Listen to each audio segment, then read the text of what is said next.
സർവശക്തനായ ദൈവത്തിനും ഈശോയ്ക്കും പരിശുദ്ധ അമ്മയ്ക്കും 1000 നന്ദി. എൻ്റെ പേര് റിൻസി. ഞാൻ വരുന്നത് ഗുരുവായൂരിൽ നിന്നാണ്, കോട്ടപ്പടി ഇടവകയാണ്. പിന്നെ ഞാനിപ്പോൾ വരുന്നത് അബുദാബിയിൽ നിന്നാണ്. സാക്ഷ്യം പറയാനായിട്ടാണ് വരുന്നത്. ഞാൻ ഓൺലൈനായിട്ടാണ് ഉടമ്പടി എടുത്തിട്ടുള്ളത്. അത് മെയ് 31 എനിക്ക് ഒരു കൃപാസനം പത്രം എൻ്റെ കയ്യിൽ വന്നു.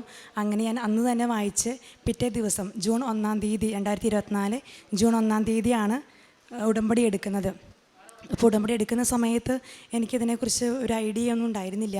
കാര്യം ഞാൻ 2019 2023 ഉടമ്പടിയെക്കുറിച്ച് കേട്ടിട്ടുണ്ട്. പക്ഷെ അന്നൊന്നും അതിനെക്കുറിച്ച് അറിയാനോ ഒന്നും ശ്രമിച്ചിട്ടില്ല. അപ്പോൾ ഞാനൊരു ജോലി അന്വേഷിച്ചിട്ടാണ് അബുദാബിയിലേക്ക് എത്തുന്നത്. മെയ് 7 വിസിറ്റ് വിസയിലാണ് പോയത്. ഹസ്ബൻഡ് അവിടെ വർക്ക് ചെയ്യുന്നു. അപ്പോൾ പോയി ആ സമയത്ത് തന്നെ എനിക്ക് ഒരുപാട് ഇൻ്റർവ്യൂസും കാര്യങ്ങളൊക്കെ വന്നു. സെലക്ഷൻ കിട്ടി. അപ്പോൾ ഞാനത് വേണ്ട, കുറച്ചുകൂടി നല്ല പാക്കേജ് നോക്കി അങ്ങനെ അത് റിഫ്യൂസ് ചെയ്തു. അതിനുശേഷം എനിക്ക് ഇൻ്റർവ്യൂസ് ഒന്നും വരുന്നില്ല. അപ്പോൾ ഞാൻ എന്നൊരു വ്യക്തി എന്ന് പറഞ്ഞാൽ ഞാൻ എൻ്റെ കഴിവിൽ ഒരുപാട് വിശ്വസിച്ചിരുന്നൊരു വ്യക്തിയാണ്. ഭയങ്കര സെൽഫ് കോൺഫിഡൻ്റ് ആയിരുന്നു. ഉടമ്പടിയിലേക്ക് മുമ്പ് എന്ന് പറയുമ്പോൾ എന്നെക്കൊണ്ട് എനിക്കെല്ലാം ചെയ്യാൻ പറ്റും എന്നുള്ളതായിരുന്നു. പക്ഷേ ഉടമ്പടി ജീവിതത്തിലേക്ക് വന്നപ്പോൾ ഞാൻ എൻ്റെ ചിന്ത എന്ന് പറയുന്നത് എന്നെ ശക്തനാക്കുന്നതിലൂടെ എനിക്കെല്ലാം ചെയ്യാൻ സാധിക്കും. ആ ഒരു വലിയൊരു മാറ്റം ഉടമ്പടി എനിക്ക് എൻ്റെ ജീവിതത്തിൽ മാറ്റം വരുത്തി. അപ്പോൾ അങ്ങനെ ഉടമ്പടിയിലേക്ക് വന്നതിന് ശേഷം ഞാൻ ഒരു 15 ദിവസത്തിന് ശേഷമാണ് സാക്ഷ്യങ്ങൾ കേൾക്കാൻ തുടങ്ങിയത്. അപ്പോഴാണ് ഉടമ്പടി എങ്ങനെയാണ് ചെയ്യേണ്ടത് എന്നെല്ലാം എനിക്ക് മനസ്സിലായത്. പിന്നെ ഒരു നല്ലൊരു വേറൊരു ലൈഫിലേക്ക് ഞാൻ മാറുകയായിരുന്നു. കാരണം ഈശോയും മാതാവും കൂടി എന്നെ കൈപിടിച്ച് നടത്തുകയായിരുന്നു. ഞാൻ കാണേണ്ട കാര്യങ്ങൾ, ഞാൻ കേൾക്കേണ്ട സാക്ഷ്യങ്ങൾ എല്ലാം എനിക്ക് കാണിച്ചു തരുമായിരുന്നു. പിന്നെ മാത്രമല്ല അവിടുന്ന് അങ്ങോട്ട് ഈ ഒരു ഭക്തി പ്രാർത്ഥന മാത്രമേ എൻ്റെ ജീവിതത്തിലുള്ളൂ. കാരണം ഹസ്ബൻഡും ജോലിക്ക് പോയി കഴിഞ്ഞാൽ ഞാൻ റൂമിൽ ഒറ്റയ്ക്കാണ്. അപ്പോൾ ഫുൾ ടൈം പ്രാർത്ഥന, ആരാധന, അച്ഛൻ്റെ ധ്യാനങ്ങൾ കൂടും, എല്ലാ ദിവസവും കൂടും. അതൊരു ആവേശമാണ്. പിന്നെ ബൈബിൾ വായന അരമണിക്കൂറൊന്നുമല്ല, ഞാൻ 1 മണിക്കൂർ 2 മണിക്കൂറൊക്കെ ഇരുന്ന് വായിക്കും. പിന്നെ ഒരു കൊന്ത ചെല്ലാൻ പോലും പറ്റാത്തൊരു വ്യക്തിയായിരുന്നു ഞാൻ. പക്ഷേ എനിക്കിപ്പോൾ 20 കൊന്ത വരെ എനിക്ക് മാക്സിമം ഒരു ദിവസം ചെല്ലാനായിട്ട് മാതാവ് സഹായിക്കുന്നുണ്ട്. അങ്ങനെ ഫുൾ ടൈം ഭക്തി, മൊബൈലിൽ വേറെ ഒന്നും കാണാനോ വേറെ ഒന്നിലേക്ക് ശ്രദ്ധ പോവുക ഒന്നുമില്ലാതെ ഭക്തി മാത്രം, ഈശോയെ മാത്രം, മാതാവിനെ മാത്രം വണങ്ങിക്കൊണ്ടിരുന്നൊരു സമയം. അങ്ങനെ ഞാൻ കടന്നുപോയി. അപ്പോൾ ആദ്യത്തെ ഉടമ്പടി കഴിഞ്ഞു, 2ാമത്തെ ഉടമ്പടി കഴിഞ്ഞു, 3ാമത്തെ ഉടമ്പടി പുതുക്കി. പക്ഷേ ഈ ഒരു സമയങ്ങളിലെല്ലാം എനിക്ക് ഒരുപാട് പ്രസൻസ്, എനിക്ക് ഈശോയുടെയും മാതാവിൻ്റെ ഒരുപാട് പ്രസൻസ് എനിക്ക് കിട്ടുമായിരുന്നു. അതായത് മാതാവിൻ്റെ സ്വരം ഞാൻ കേട്ടിട്ടുണ്ട്. ഞാൻ എന്നും കിടന്നുറങ്ങുന്ന സമയത്ത് മാതാവിനോട് പറയും, അമ്മേ ഈശോയുടെ കൂടെ എൻ്റെ അടുത്തേക്ക് വരണേ എന്ന് പറഞ്ഞിട്ടാണ് ഞാൻ എന്നും ഉറങ്ങാറ്. അപ്പോൾ ഒരു ദിവസം ഞാൻ കിടക്കുന്ന സമയത്ത് ഒന്ന് മയങ്ങി പെട്ടെന്ന് എന്നോട് പറയാണ്, നീ വാ എന്നുള്ളൊരു 2 വാക്ക്, ഒരു സ്ത്രീ ശബ്ദം, അടഞ്ഞ സ്ത്രീ ശബ്ദം. അപ്പോൾ ഞാൻ ഉറങ്ങിയ ഞാൻ പെട്ടെന്ന് എഴുന്നേറ്റ് ആന്ന് പറഞ്ഞ് വിളിയായിട്ട് ഞാൻ തിരിഞ്ഞു നോക്കി. പക്ഷെ ഞാൻ ആളെ കണ്ടില്ല. പക്ഷെ ഞാൻ ഉറച്ചു വിശ്വസിക്കുന്നത് എൻ്റെ അമ്മയാണെന്ന്. പിന്നെ 5:30 എന്നുള്ള സമയത്ത് തന്നെ ഒരു ദിവസം തട്ടി എഴുന്നേൽപ്പിച്ചിട്ടുണ്ട്. പിന്നെ ഈ ഒക്ടോബർ മാസമൊക്കെ ആയി. ആ സമയത്തേക്ക് എൻ്റെ വിസ 2 മാസം കൂടുമ്പോൾ റിന്യൂ ചെയ്തുകൊണ്ടിരിക്കുകയാണ്. അപ്പോൾ ഹസ്ബൻഡിൻ്റെ ഒരു സാലറിയോടുകൂടി മാത്രമാണ് നമ്മൾ ജീവിച്ചു പോകുന്നത്. ഒരുപാട് പ്രതിസന്ധികളുണ്ടായിട്ടുണ്ട്. പക്ഷേ എങ്കിൽ പോലും ദൈവം നമ്മളെ പരിപാലിച്ച്, ഒരു കുറവുമില്ലാതെ ദൈവം പരിപാലിച്ച് കൊണ്ട് നടക്കുകയായിരുന്നു ഈ മാസങ്ങളിലെല്ലാം. എന്നിട്ട് ഒക്ടോബർ മാസം അവസാനമൊക്കെ ആകുമ്പോഴേക്കും എൻ്റെ വിസ കഴിയാറായി. ആ സമയത്ത് ഇതേപോലെ വീട്ടിൽ നിന്നായാലും എല്ലാവരിൽ നിന്നും പ്രഷർ വന്നു തുടങ്ങി. എനിക്ക് 2 കുട്ടികളാണുള്ളത്. അപ്പോൾ അവർ നാട്ടിലാക്കിയിട്ടാണ് ഞാൻ വന്നിട്ടുള്ളത്. 2 ചെറിയ മക്കളാണ്. അപ്പോൾ ഒരു പ്രതീക്ഷയില്ലാതെ എന്തിനാ പിന്നെയും നിൽക്കുന്നത്, റിന്യൂ ചെയ്യണേ, തിരിച്ചു പോകുന്നോ എന്നുള്ള രീതിയിൽ എല്ലാവരും പറഞ്ഞു തുടങ്ങി. പക്ഷേ ആ സമയത്ത് ഒരുപാട് ഞാൻ ആരുടെ മുമ്പിൽ ഞാൻ കരഞ്ഞിട്ടില്ല. എനിക്ക് സങ്കടം വരുമ്പോൾ ഞാൻ ഈശോയുടെ മാതാവിൻ്റെ മുമ്പോട്ട് ഞാൻ കരയും. വേറെ ആരോട് പ്രത്യേകം ഒന്നും എൻ്റെ വിഷമങ്ങളൊന്നും ഞാൻ പറയാറില്ല. പക്ഷേ ആ സമയത്ത് എന്ത് സഹനം വന്നാലും എന്നിലേക്ക് കുറേ വചനങ്ങൾ അറിയും. ആ സമയത്ത് കിട്ടുന്നൊരു ധൈര്യമുണ്ട്. പിന്നെ ഒരു സമയമാകുമ്പോൾ എൻ്റെ നിയോഗങ്ങളെല്ലാം ഞാൻ മറന്നു. എൻ്റെ ഈശോ മാത്രമാണ് എൻ്റെ മനസ്സിൽ. ദൈവസ്നേഹത്താൽ നിറയാനായിട്ട് അത് മാത്രമേ എൻ്റെ മനസ്സിൽ, എൻ്റെ ഈശോയ്ക്ക് വേണ്ടി ജീവിക്കണം. അങ്ങനെ എൻ്റെ പഴയ ജീവിതം പുതിയ ജീവിതം വളരെ ഒരു വ്യത്യാസമാണ്. മുമ്പ് എനിക്ക് വേണ്ടി ജീവിച്ചിരുന്ന ഞാനിപ്പോൾ എൻ്റെ ഈശോയ്ക്ക് വേണ്ടി ജീവിക്കുക എന്നുള്ളത് മാത്രമാണ് ഇപ്പം എൻ്റെ ലക്ഷ്യം. അപ്പോൾ അങ്ങനെ കടന്നു പോയി. അപ്പോൾ ഒക്ടോബർ മാസം ഒരു ദിവസം ഞാൻ ഈവനിങ് വാക്കിന് വേണ്ടി ഞാൻ പോയി. അപ്പോൾ ആ വാക്ക് എന്ന് പറയുന്നത് നടക്കാൻ മാത്രമല്ല, കൊന്ത ചെല്ലാനാണ് ഞാൻ പോണത്. കൊന്ത ചെല്ലും, പിന്നെ കുറേ ഒറ്റയ്ക്ക് എണ്ണിപ്പുറക്കും, മാതാവിനോട് ഈശോയോട് എണ്ണിപ്പുറക്കും. അങ്ങനെ പോയി വരുന്നൊരു സമയത്ത് എൻ്റെ ഫ്ലാറ്റിന് താഴെ ഒരു ലേഡി ഇരിക്കുന്നുണ്ട്, ഒരു നീല സാരി എടുത്തൊരു ലേഡി. അപ്പോൾ ഞാൻ ഒറ്റയ്ക്കായിരിക്കുന്നത്. അപ്പോൾ സൈഡിൽ 2 കവറൊക്കെ ആയിട്ട് ഇരിക്കുന്നുണ്ട്. അപ്പോൾ അവിടെയൊന്നും അങ്ങനെ അബുദാബിയിലൊന്നും അങ്ങനെ സാരി എടുത്തും സ്ത്രീകൾ നമ്മൾ കാണാറില്ല. അപ്പോൾ ആ സമയത്ത് ഞാൻ പെട്ടെന്ന് മനസ്സിൽ വിചാരിച്ചു, ഇത് അമ്മയാണോ എന്ന്. അപ്പോൾ എൻ്റെ മനസ്സിൽ പറയാം, അതേടി ഞാൻ തന്നെയാണ്. അങ്ങനെ എൻ്റെ മനസ്സിൽ പറയുകയാണ്. അപ്പോൾ ഞാൻ അങ്ങനെ ചോദിക്കുമ്പോൾ ഞാൻ ആ സ്ത്രീയെ നോക്കുമ്പോൾ ആ സ്ത്രീ എന്നെ നോക്കി ചിരിക്കുകയാണ്. അപ്പോൾ ഞാനും ചിരിച്ചു. എന്നിട്ട് മുമ്പ് കൂടെ ഞാൻ നടന്നു പോകുമ്പോൾ പിന്നിലേക്ക് തിരിഞ്ഞ് ഞാൻ നോക്കിപ്പോയി. അപ്പോഴൊക്കെ എന്നെ നോക്കി ചിരിച്ചുകൊണ്ടേ ഇരിക്കുക. അപ്പോൾ എപ്പോഴും ഞാനത് അമ്മയോട് ചോദിക്കുമ്പോൾ അത് ഞാൻ തന്നെയെന്ന് എന്നോട് പറഞ്ഞുകൊണ്ടിരിക്കുക. അങ്ങനെയുള്ള ഒരുപാട് പ്രസൻസ്. അതിനുശേഷം നവംബർ മാസം ജോസഫ് അച്ഛനെ ഞാൻ കണ്ടിട്ടില്ല നേരിട്ടിട്ട്. കൃപാസനത്തിന് ഞാൻ ആദ്യമായിട്ടാണ് വരുന്നത്. അപ്പോൾ ഒരുപാട് ആഗ്രഹം എനിക്കുണ്ടായിരുന്നു ജോസഫ് അച്ഛനെ കാണാനായാലും. പക്ഷേ ജോസഫ് അച്ഛൻ എൻ്റെ സ്വപ്നത്തിൽ 2 പ്രാവശ്യം വന്നിട്ടുണ്ട്. ആദ്യത്തെ ഒരു പ്രാവശ്യം വന്നത് ഞാൻ എൻ്റെ ജീവിതത്തിൽ മാറ്റേണ്ട ഒരു കാര്യം എനിക്ക് അച്ഛൻ പറഞ്ഞു തന്നു. രണ്ടാമത് വന്നത് എൻ്റെ റൂമിൽ എൻ്റെ വിൻഡോയുടെ പുറത്ത് അച്ഛൻ നിൽക്കുകയാണ്. അച്ഛൻ എന്തോ നോക്കിക്കൊണ്ടിരിക്കും നിൽക്കുക. അപ്പോൾ ഞാൻ അച്ഛനെ കണ്ടപ്പോൾ അച്ഛൻ്റെ വലത്ത് കൈയിൻ്റെ താഴെ എൻ്റെ തല ഞാൻ വെച്ചു. അപ്പോൾ അച്ഛൻ എന്നെ കണ്ടു. അപ്പോൾ അച്ഛനെ അനുഗ്രഹിക്കുകയാണ്. അപ്പോൾ ആ സമയത്ത് എൻ്റെ കയ്യിൽ മൊബൈലുണ്ട്. ആ മൊബൈൽ ഞാൻ അച്ഛന് കാണിച്ചു കൊടുക്കുന്നുണ്ട്. അപ്പോൾ എൻ്റെ ലെഫ്റ്റ് കയ്യിൽ ഒരാളുടെ തല ഞാൻ പിടിച്ച് ഞെരുക്കുക. അപ്പോൾ അത് എന്നോട് പറയും. അപ്പോൾ ആ സമയത്ത് അച്ഛൻ്റെ തലയിൽ കയ്യിൽ വെച്ച് പ്രാർത്ഥിക്കുമ്പോൾ അച്ഛൻ പറയുന്നു ഒരു തടസ്സവുമില്ല, ജോലിക്കൊന്നും ഒരു തടസ്സവുമില്ല എന്ന് പറയുമ്പോൾ ഞാൻ കണ്ണടയ്ക്കുമ്പോൾ എനിക്ക് കാണുന്നത് അരുളിക്കയിൽ ഈശോ ഇരിക്കുന്നതാണ്. അപ്പോൾ ഞാൻ എൻ്റെ ലെഫ്റ്റ് കയ്യിലിരിക്കുന്ന ആ തല എന്ന് പറയുന്നത് പിശാചിനെ ഞാൻ ഞെരുക്കുകയാണ്. അതായത് പാപത്തെ വെറുത്തുപേക്ഷിച്ച് ജീവിക്കാനൊരു തീരുമാനം എനിക്ക് ഉടമ്പടിയിലേക്ക് കടന്നു വന്നപ്പോൾ എനിക്ക് അത് ദൈവം സാധിച്ചു തന്നു. അങ്ങനെ കടന്നുപോയി. പിന്നെ ഡിസംബറിൽ എൻ്റെ ലാസ്റ്റ് വിസ റിന്യൂവലാണ്. ഇനിയൊരു വിസ റിന്യൂവൽ ഇല്ല, കാരണം അവിടുത്തെ റൂള് മാറി. നമുക്ക് നാട്ടിൽ വന്ന് റിന്യൂ ചെയ്യണം. അപ്പോൾ ആ സമയത്ത് വേറെ ഒരു പ്രതീക്ഷയില്ലാതെ എല്ലാവരും ആകെ ഡെസ്പായിരിക്കുന്ന സമയത്തും ഞാൻ എൻ്റെ ഹസ്ബൻഡിനോട് എല്ലാവരോടും പറയും, ദൈവം എൻ്റെ ജീവിതത്തിൽ അത്ഭുതം പ്രവർത്തിക്കും, കാരണം യേശു നല്ലവനാണ്. ഈശോയ്ക്ക് അറിയാം ഞാനൊരു ജോലി ഇല്ലാതെ പോയി കഴിഞ്ഞാലത്തെ അവസ്ഥ ഈശോയ്ക്ക് അറിയാം.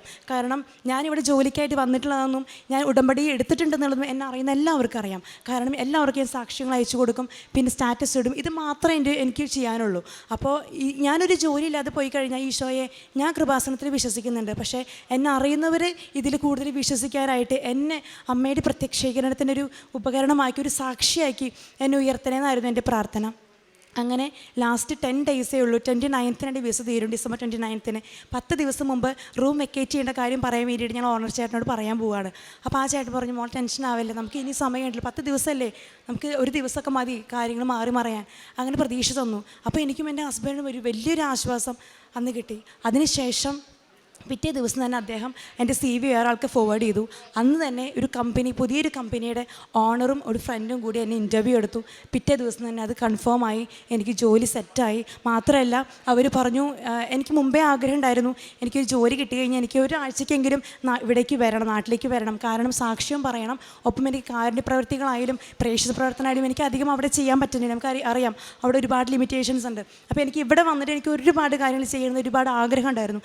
അപ്പോൾ അവരെന്നോട് ഇങ്ങോട്ട് പറയാണ്, വേണമെങ്കിൽ കുറച്ച് ദിവസം നാട്ടിലേക്ക് പോയിട്ട് പോരെ, ടിക്കറ്റും അവരെടുത്തു തന്നു. അപ്പോൾ അത്രയും നമ്മൾ എന്ത് പറയുന്നതും എന്ത് ആഗ്രഹിക്കുന്നതും ദൈവം എത്രമാത്രം ഓർത്തെടുക്കുന്നുണ്ടെന്നുള്ളത് എൻ്റെ അനുഭവത്തിലൂടെ എനിക്ക് മനസ്സിലായി. മാത്രമല്ല ഒക്ടോബർ 22 അച്ഛൻ ഇവിടെ ചൊവ്വാഴ്ച ധ്യാനമായിരുന്നു. ലാസ്റ്റ് 10ാമത്തെ മിനിറ്റിൽ അച്ഛൻ പറയുന്നുണ്ട് 6 എന്ന് വിശേഷിപ്പിക്കുന്നത് ദൈവം ഈശോ അനുഗ്രഹിക്കുന്നുണ്ടെന്ന്. അപ്പോൾ അച്ഛൻ അതൊരു നമ്പർ പോലെയാണ് അച്ഛന് തോന്നിയത്. പക്ഷെ ഞാൻ വിശ്വസിച്ചു അത് എൻ്റെ പേരിൻ്റെ തുടക്കമാണ് 6. എൻ്റെ പേര് റിൻസി എന്നാണ്, 6 എന്ന് എൻ്റെ പേരിൻ്റെ തുടക്കമാണ്. അപ്പോൾ ഞാൻ വിശ്വസിച്ചു. അന്ന് എനിക്ക് ഭയങ്കര സന്തോഷമായിരുന്നു.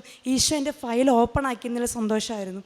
അപ്പോൾ അങ്ങനെ ദൈവം എനിക്കൊരു നല്ലൊരു ജോലി തന്ന് എന്നെ അനുഗ്രഹിച്ചു. ഈ നെക്സ്റ്റ് ഫ്രൈഡേ ഞാൻ തിരിച്ചു പോവുകയാണ്. മാത്രമല്ല എനിക്കൊരു രോഗസൗഖ്യങ്ങളായാലും എനിക്ക് മാത്രമല്ല ആർക്ക് വേണ്ടി എന്ത് പ്രാർത്ഥിച്ചാലും ദൈവത്തെ കേൾക്കുന്നുണ്ട്. അപ്പം എൻ്റെ ഹസ്ബൻഡ് പറയും, നീ എല്ലാവർക്കും വേണ്ടി പ്രാർത്ഥിക്കേണ്ട, അതെല്ലാം നടക്കുന്നുണ്ട്, നിൻ്റെ കാര്യം മാത്രം നടക്കാത്തത്. അപ്പം ഞാൻ പറയും, ഈശോ ലിജോട്ടൻ, എൻ്റെ ഹസ്ബൻഡ് പേര് ലിജോ എന്നാണ്. അപ്പോൾ ഞാൻ പറയും, ഈശോ നമ്മൾ കൂടുതൽ സ്നേഹിക്കണ കാരണം എല്ലാവരേക്കും കൂടുതൽ എന്നെ സ്നേഹിക്കുന്നുണ്ട്, അതാണ് ഈശോ. കാരണം എനിക്ക് ഇത്രയും നാൾ ഞാൻ അവിടെ എത്തുന്നതിന് മുമ്പ് എനിക്ക് പ്രാർത്ഥിക്കാനോ ഒന്നിനും വലിയ സമയം കിട്ടിയിരുന്നില്ല. കാരണം എൻ്റെ ചെറിയ മക്കൾ, ജോലി, അങ്ങനെയൊക്കെ ആയിരുന്നു. അപ്പോൾ എനിക്ക് പ്രാർത്ഥിക്കാൻ ഒത്തിരി സമയം തമ്പുരാൻ തന്നതാ. ഒരു 7 മാസം എനിക്ക് പ്രാർത്ഥനയിൽ മാത്രം ജീവിക്കാൻ പറ്റി. അതാണ് എൻ്റെ ജീവിതത്തിലെ ഏറ്റവും വലിയ ഭാഗ്യം. പിന്നെ ഒരു ജോലിയോ ഒരു വീടോ പണമോ ഒന്നുമല്ല നമുക്ക് നമ്മുടെ നിധി എന്ന് പറയുന്നത് ഈശോയാ. ആ ഈശോയിനെ എനിക്ക് കിട്ടി. അതാണ് എൻ്റെ ഏറ്റവും വലിയൊരു ഭാഗ്യമായിട്ട് ഞാൻ ജീവിതത്തിൽ കരുതുന്നത്. ഇത്രയും വലിയ അനുഗ്രഹങ്ങൾ തന്ന എൻ്റെ ഈശോയ്ക്കും പരിശുദ്ധ അമ്മയ്ക്കും 1000 കോടാനുകോടി നന്ദി.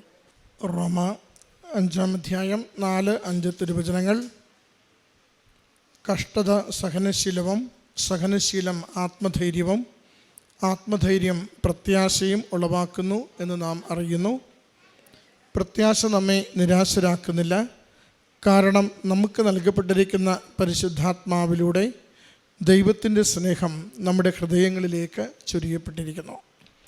റിൻസി എന്ന ഈ മകൾ ഓൺലൈൻ ഉടമ്പടിയിലൂടെ ഒരു പുതിയ ജീവിതത്തിലേക്ക് കടന്നു വന്നതും ഈശോയെ ഏറ്റവും വൈകാരികമായി അനുഭവിച്ചറിഞ്ഞതും പരിശുദ്ധ കൃപാസന മാതാവിൻ്റെ സംരക്ഷണയിൽ ജീവിതത്തിൻ്റെ കാഴ്ചപ്പാടുകൾ തന്നെ ആകെ മാറിപ്പോയതും ദൈവനാമം മഹത്വപ്പെടുത്തി ഓരോ ദിനവും ഓരോ നിമിഷവും ജീവിതത്തിൽ മുന്നോട്ട് നയിച്ചതിൻ്റെ സാക്ഷ്യമാണ് നമ്മളോട് പങ്കുവച്ചത്. മകൾ പറയുന്നുണ്ട്, ലൗകികമായ നേട്ടങ്ങൾക്ക് വേണ്ടിയല്ല ഞാൻ ജീവിച്ചതും പ്രാർത്ഥിച്ചതും. കഴിഞ്ഞ 7 മാസക്കാലം മുഴുവനും എൻ്റെ ലോകം കൃപാസനമായിരുന്നു, ഈ അൾത്താരയായിരുന്നു. ഈ അൾത്താരയിലുള്ള ജോസഫ് അച്ഛൻ്റെ ധ്യാനങ്ങൾ, ഈ അൾത്താരയിൽ പങ്കുവയ്ക്കപ്പെടുന്ന അനുഭവ സാക്ഷ്യങ്ങൾ, ഈ അൾത്താരയിലുള്ള ഓരോ ശുശ്രൂഷകളും അത് എത്രത്തോളം എനിക്ക് കാണുവാൻ സാധിക്കുമായിരുന്നു. അത്രയും കണ്ടുകൊണ്ട്, ഈ അൾത്താരയെ നിരന്തരം കണ്ടുകൊണ്ടാണ് എൻ്റെ ലോകം, എൻ്റെ ജീവിതം മുന്നോട്ട് കൊണ്ടുപോയത്.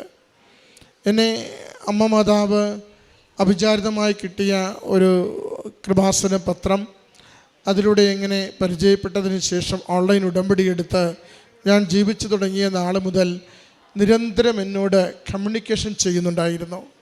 ഞാൻ എങ്ങനെ ജീവിക്കണം, ഞാൻ എന്ത് പ്രവർത്തിക്കണം, ഞാൻ എന്ത് ഉപേക്ഷിക്കണം, എൻ്റെ കുറവെന്താണ്, ഓരോന്നും അമ്മ മാതാവ് എനിക്ക് കമ്മ്യൂണിക്കേഷൻ ചെയ്യുന്നുണ്ടായിരുന്നു. മകൾ പറയുന്നുണ്ട്, അനുതാപത്തോടെ കുമ്പസാരിക്കുവാൻ എന്നെ നന്നായി ഒരുക്കിയിരുന്നു. എൻ്റെ ഒരു കുറവ്, അത് അച്ഛൻ്റെ ആദ്യത്തെ ഒരു സ്വപ്നത്തിൽ ജോസഫ് അച്ഛൻ വരുമ്പോൾ മകൾക്ക് കൈമാറുന്നത് ഒരു കാര്യത്തെ വെറുത്തുപേക്ഷിച്ചുകൊണ്ട് ജീവിതത്തെ വിശുദ്ധീകരിക്കുവാനുള്ള നിർദ്ദേശമാണ്. അത് മകൾ അന്ന് തന്നെ തീരുമാനമെടുത്ത് കണ്ണീരോടെ കുമ്പസാരിച്ച് ജീവിതത്തെ ശുദ്ധീകരിച്ച് കഴിയുമ്പോൾ കൂടുതൽ ദൈവസ്നേഹ ഐക്യത്തിലേക്ക് മകളുടെ ജീവിതത്തെ നയിച്ചതിനെയാണ് സാക്ഷ്യപ്പെടുത്തുന്നത്. പ്രിയമുള്ളവരെ, ഈ സാക്ഷ്യം മുഴുവനും നമ്മൾ കേൾക്കുന്നത് ഉടമ്പടി എത്ര കണ്ട് ജീവിതത്തെ ബലപ്പെടുത്തി, ആത്മീയമായി വളർത്തി, ചിന്തകളെ കുറേ കൂടി സ്ഫുടം ചെയ്തു, മറ്റുള്ളവർക്ക് എങ്ങനെ നന്മ ചെയ്യുവാൻ വേണ്ടി എളിയ ജീവിതങ്ങളെ ഉയർത്തിക്കൊണ്ട് വന്നു എന്നതിനെക്കുറിച്ചാണ്. മറ്റെല്ലാവരും ചിലപ്പോഴെങ്കിലും അവളുടെ സ്റ്റാറ്റസ് കാണുമ്പോൾ അവളുടെ പരിചയമുള്ള എല്ലാവർക്കും ഉടമ്പടിയുടെ ധ്യാനവും സാക്ഷ്യവും ഷെയർ ചെയ്യുമ്പോൾ കളിയാക്കാറുണ്ട്. എങ്കിലും ഒരിക്കൽ പോലും അവൾക്കതിനെക്കുറിച്ച് പരിഭവം തോന്നിയിട്ടില്ല. കാരണം ഞാൻ വിളിച്ചു പ്രാർത്ഥിക്കുന്ന എൻ്റെ കർത്താവ് വലിയവനാണ്. എൻ്റെ കൂടെയുള്ള കൃപാസന മാതാവ് എന്തിനും പോകുന്നതാണ്. അതുകൊണ്ട് എനിക്ക് മറ്റുള്ളവരുടെ വാക്കുകളിലല്ല, ഞാൻ കേൾക്കുന്ന വചനത്തിലും ഞാൻ വിശ്വസിക്കുന്ന അമ്മയിലും ശരണമുണ്ടെന്നവൾ പറയുന്നുണ്ട്. സാക്ഷ്യകൂടാരത്തിൽ മറ്റൊന്നുകൂടി അവൾ പറയുന്നുണ്ട്, എനിക്ക് ഒരു ദിവസം എൻ്റെ വീട്ടിൽ നിന്നും നാട്ടിലുള്ള അമ്മ മറ്റൊരച്ഛൻ്റെ ധ്യാനം എനിക്ക് അയച്ചു തന്നു. എനിക്കത് ദഹിക്കുന്ന പോലും ഇല്ലായിരുന്നു. കാരണം ജോസഫ് അച്ഛൻ പറയുന്നത് പോലെ അനുഭവങ്ങളുള്ളതാണ് എനിക്കെപ്പോഴും സ്പർശിച്ചു കൊണ്ടിരുന്നത്. ഓരോ വാക്കിലും ജീവിതാനുഭവങ്ങളെ ചേർത്ത് വെച്ചുകൊണ്ട് ഏറ്റവും എളിമപ്പെട്ട് മനസ്സിലാകും വിധം ലളിതമായ രീതിയിൽ അച്ഛൻ പറയുന്ന ധ്യാനത്തോളം മറ്റൊന്നും എന്നെ സ്പർശിക്കുന്നില്ലായിരുന്നു. അതുകൊണ്ട് ഞാൻ അമ്മയോട് തന്നെ പറഞ്ഞു, അയച്ചു തന്നത് ഞാൻ കണ്ടു, എന്നിട്ട് പറഞ്ഞു ഇനി അയക്കരുത്. എനിക്ക് ജോസഫ് അച്ഛൻ്റെ ധ്യാനവും അച്ഛൻ്റെ ഇവിടെ പറയുന്ന സാക്ഷ്യവുമാണ് എനിക്ക് ഏറ്റവും ഹൃദ്യമായി തോന്നുക. ഞാൻ അത് വെച്ച് പ്രാർത്ഥിക്കും, ഞാൻ അത് വെച്ച് ജീവിക്കും, മറ്റൊന്നും എനിക്ക് വേണ്ടെന്ന്. പ്രിയമുള്ളവരെ, ഈ മകൾ ഈ അൾത്താരയിൽ നിന്ന് സാക്ഷ്യപ്പെടുത്തുന്നത് എങ്ങനെയാണ് ഓൺലൈൻ ഉടമ്പടിയിലേക്ക് വന്നിട്ട് പോലും തീർത്ഥാടക ഉടമ്പടി എടുത്തവരെ പോലെ തന്നെ ഏറ്റവും വിശ്വസ്തയോടെ, ഏറ്റവും ആത്മാർത്ഥതയോടെ, ഏറ്റവും സന്തോഷത്തോടു കൂടി ഉടമ്പടി ജീവിതത്തെ കൂടുതൽ വിശാലമാക്കുന്നതിന്, കൂടുതൽ മറ്റുള്ളവരിലേക്ക് പങ്കുവയ്ക്കുന്നതിന്, ദൈവസ്നേഹത്തിൽ ആഴപ്പെടുന്നതിന് സാധിക്കുന്നു എന്നതിനെക്കുറിച്ചാണ് മകൾ പറയുന്നുണ്ട്. ഞാൻ തന്നെ കൊന്തമാല എന്ന പേരിൽ ഒരു മാതാവിൻ്റെ ഒരു വാട്സപ്പ് ഗ്രൂപ്പ് ഉണ്ടാക്കി. എൻ്റെ കുറേ കൂട്ടുകാരെ ചേർത്തു. ഞങ്ങൾ അതിനകത്ത് ജപമാല ചൊല്ലാൻ തുടങ്ങി. ഒരു ജപമാല പോലും ചൊല്ലാൻ പറ്റാതിരുന്ന എനിക്ക് ഇന്ന് 20 ജപമാല സന്തോഷത്തോടെ, തീഷ്ണതയോടെ, ശ്രദ്ധയോടുകൂടി ചൊല്ലുവാൻ സാധിക്കുന്നുണ്ട്.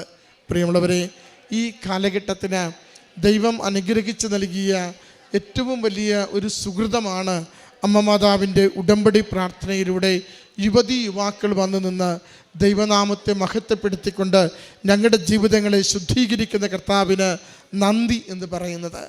മകൾ അതിനുള്ള സാക്ഷ്യമാണ് ഇവിടെ പങ്കുവയ്ക്കുന്നത്. ലൗകികമായ ഒത്തിരി നേട്ടങ്ങൾക്ക് വേണ്ടിയല്ല, മറിച്ച് എന്നെ സ്നേഹിക്കുന്ന എൻ്റെ ദൈവം, എൻ്റെ അമ്മ മാതാവ് എൻ്റെ ജീവിതത്തെ മുഴുവനും എങ്ങനെ ഇത്രനാൾ ജീവിച്ചതിൽ നിന്നും ഈ കഴിഞ്ഞ 7 മാസം കൊണ്ട് എത്രത്തോളം എന്നെ മാറ്റിമറിച്ചു, അവിചാരിതമായി ലഭിച്ച കൃപാസനത്തിൻ്റെ ഒരു പത്രവും ആ യൂട്യൂബ് ലിങ്കും എത്രത്തോളം എന്നെ സ്വാധീനിച്ചുവെന്ന് മകൾ സാക്ഷ്യപ്പെടുത്തുകയാണ്. അതോടൊപ്പം മകൾ പറയുന്നുണ്ട്, അവിടെ ജോലി കിട്ടിയില്ല, നിൽക്കാവുന്നതിൻ്റെ മാക്സിമം നിന്നു, ഇനി നാട്ടിലേക്ക് പോരണം. അതുകൊണ്ട് 10 ദിവസം മുമ്പ് പോയി വീടൊഴിയുന്ന കാര്യം പറയുവാൻ അതിൻ്റെ ഉടമയോട് ചെന്ന് പറയാനാണ് ആ വീട്ടിൽ ചെല്ലുന്നത്. അപ്പോൾ ഉടമ പറയുന്നു, എന്തിനാണ് ഇത്ര നേരത്തെ പറയുന്നത്? ഒരു ദിവസം മതിയല്ലോ കാര്യങ്ങളൊക്കെ മാറി മറിയുവാൻ. അത് പറഞ്ഞു, പോകുന്നതിന് മുമ്പ് പറഞ്ഞാൽ മതി, ഇപ്പോൾ ധൃതി വെക്കണ്ട എന്ന് പറഞ്ഞ് തിരിച്ചയക്കുന്നു. മകൾ പറയുന്നുണ്ട്, അത് കേട്ട് അടുത്ത ദിവസം എന്നെ അത്ര നാളും ഒത്തിരി ഇൻ്റർവ്യൂ പങ്കെടുത്ത് ഒന്നും ലഭിക്കാതിരുന്നെന്നെ ഒരു ജോലിക്ക് വേണ്ടി വിളിക്കുന്നു. ജോലി എനിക്ക് അനുവദിച്ചു തരുന്നു. ആ ജോലി അമ്മ മാതാവിൻ്റെ കരങ്ങളിൽ നൽകിയിട്ട് മക്കളെ പോയി കണ്ടിട്ട് വാ എന്ന് പറഞ്ഞ് എന്നെ അവിടുന്ന് കമ്പനി തന്നെ ടിക്കറ്റ് എടുത്ത് എന്ന് വീട്ടിലേക്ക് അയക്കുന്നു. എനിക്ക് മക്കളെ കാണലല്ല പ്രധാനപ്പെട്ടത്, എൻ്റെ ലോകമായിരുന്ന കൃപാസനത്തിൽ വന്ന് അമ്മ മാതാവിൻ്റെ തിരുനടയിൽ ഇതെല്ലാം ഒന്ന് സാക്ഷ്യപ്പെടുത്തുന്നതായിരുന്നു എൻ്റെ സ്വപ്നവും സന്തോഷവും, ഞാൻ വന്നതിൻ്റെ ഉദ്ദേശവും. പ്രിയമുള്ളവരെ, ഈ ഉടമ്പടി എങ്ങനെയാണ് മാംസരക്തങ്ങളായി മാറുന്നതെന്ന് ഈ മകളുടെ വാക്കുകളിലൂടെ പങ്കുവയ്ക്കുകയാണ്. വിശ്വസിച്ച് പ്രാർത്ഥിച്ചാൽ നമ്മൾ ഓരോരുത്തരും അനുഗ്രഹം പ്രാപിക്കും, സംശയം വേണ്ട. ഈ മകളുടെ സാക്ഷ്യത്തിന് കരങ്ങളടിച്ച് ദൈവനാമത്തെ മഹത്വപ്പെടുത്തി നന്ദി പറയാം. അത്യപൂർവ ദൈവാനുഭവങ്ങൾ ഇനി നിങ്ങൾക്കും സ്വന്തം. ഈ യൂട്യൂബ് ചാനൽ ഇതുവരെ സബ്സ്ക്രൈബ് ചെയ്തിട്ടില്ലെങ്കിൽ ഇപ്പോൾ തന്നെ സബ്സ്ക്രൈബ് ചെയ്യുക. ഈ